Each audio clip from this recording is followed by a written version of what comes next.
Hey friends, welcome back to the channel, or welcome if you're new. This is the Flower House JA, where we keep things simple, homemade, and full of flavor. And of course, today we are making some delicious Hawaiian pizza. So let's get started.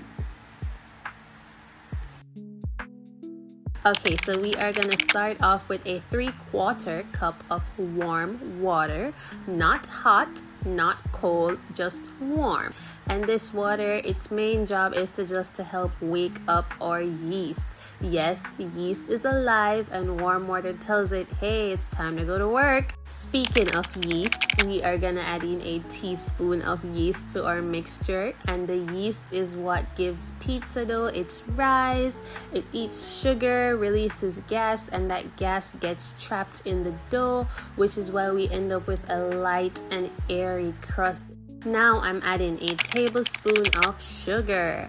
This isn't to make the dough sweet, don't worry. This sugar is here to feed the yeast. As we said previously, yeast loves sugar.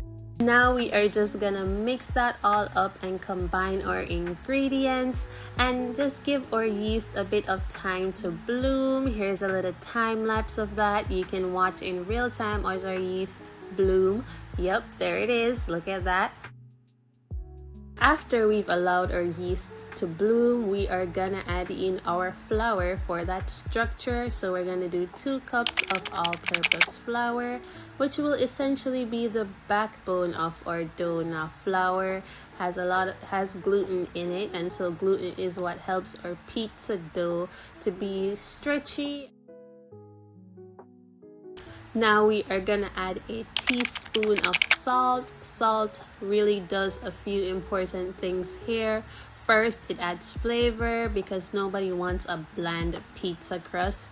And secondly, it strengthens the gluten, making the dough more elastic and structured. Finally, we are gonna add in a tablespoon of olive oil. Olive oil adds flavor, softness, and flexibility to our dough. It coats the gluten and makes our dough easier to stretch, helping for our crust to be tender and not dry. So we are just gonna drizzle that in. Once we have all our ingredients to our bowl, we are just gonna mix that all together. If you have a stand mixer, you can use your stand mixer for this part. If you are like me, you can go ahead and grab a paddle or just any flat spoon really that you can just use to fold your dough in on itself and just combine those ingredients. As you can see here, the dough is looking a little dry, but don't be wary, don't add any more water to the dough.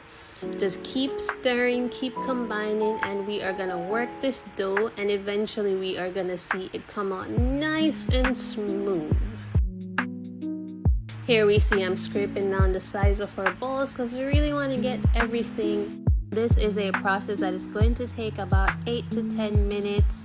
I like to turn the dough onto a lightly floured surface, and so we are just gonna add some flour here. And we are just gonna work that dough really nice and good.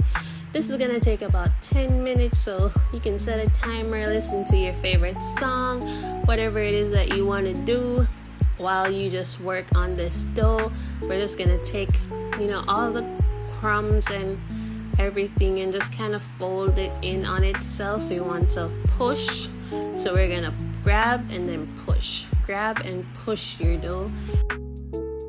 Here's a little time lapse of me just kneading my dough. As I said, it's gonna take you about 10 minutes, so it's a fairly long process, but you'll get it. Eventually you'll see that your dough starts to smooth out. Remember how it was looking earlier? Yep, no need to add that additional water. We are gonna grab back our mixing bowl and we are gonna add some olive oil to our mixing bowl and just lightly coat our bowl in that oil.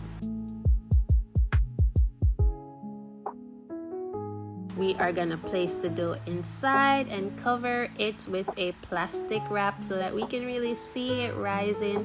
I mean, you can use a cloth if you have that as well. We are going to let it sit and rise for about an hour until it doubles in size. This resting time is critical, and here you can see a quick little time lapse of what it will look like when your dough begins to rise.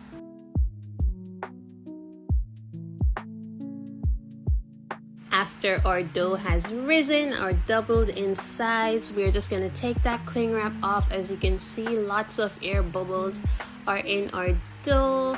It's looking nice and airy, so we're just going to punch it out. And you can see all that air coming out of our dough. Now we're just going to take it out of the mixing bowl, stretch it a little bit.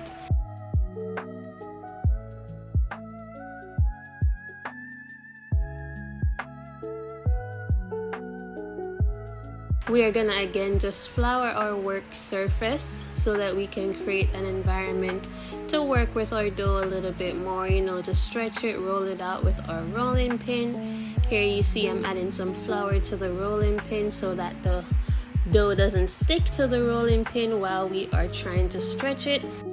Now to roll your dough, all you have to do is simply take the rolling pin and just press, and then as we press, we want to flip our dough. Press, roll, and flip.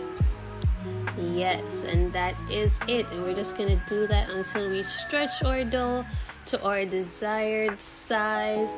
This is gonna be about an 8-inch pizza thereabout, which is a medium pizza. Here you see I'm just stretching it a little bit more. And so you can just stretch it to however big you want your pizza to be. If you like a thin crust, you can roll it out even more. But if you like a bulkier crust, then I suggest that you do not stretch it that much. Now I'm adding down some cornmeal to a parchment paper so that our pizza doesn't stick, because our dough can really stick to the pan. So we want to make sure we put down a parchment paper, put down some cornmeal on it. Now I am adding my sauce. I am using Prego. You can use any type of pizza sauce or tomato sauce that you have. We are just gonna spread that evenly over our dough. And this is the fun part. Here you see I'm poking a few holes because I forgot to do that initially. So ideally you want to poke holes in your dough so that the middle of your dough doesn't rise. Now I'm going to add my cheese. You can add whatever cheese you want. If you want your pizza to be nice and stretchy, you can add mozzarella, cheddar. Just whatever kind of cheese it is that you want. This is where we get fun with our pizza. We can add our toppings. Here you see I'm just adding some ham slices to mine, but you can add whatever you want. If you like olives, if you like bell peppers, if you like pepperoni, you can just go ahead and just add that now. I'm adding some pineapple because yes, I do believe that pineapple belongs on pizza. If you do not agree, well, that is your unfortunate choice. And I'm just gonna add in some bell peppers as well. But let me know down in the comment section, do you believe that pineapple belongs on pizza? If you have more toppings that you personally want to add, feel free to go ahead and put them on there. But I am just gonna take this pizza dough over to our oven, which we have preheated at 550 degrees. Yes, we know that's very hot, so be very careful when you're opening your oven and putting your dough in there. After about 10 to 15 minutes, depending on how your oven works, your pizza should be nice and golden brown. Look at that coming right out the oven. And we are just gonna add some butter to the crust of our pizza to make it nice and buttery and to just give it that shine. And there you have it, some delicious homemade pizza. If you enjoy this video, don't forget to like, subscribe, and share with somebody who loves pizza just as much as you do. This has been the Flour House JA, where we turn simple ingredients like flour into something amazing. I'll see you in the next one.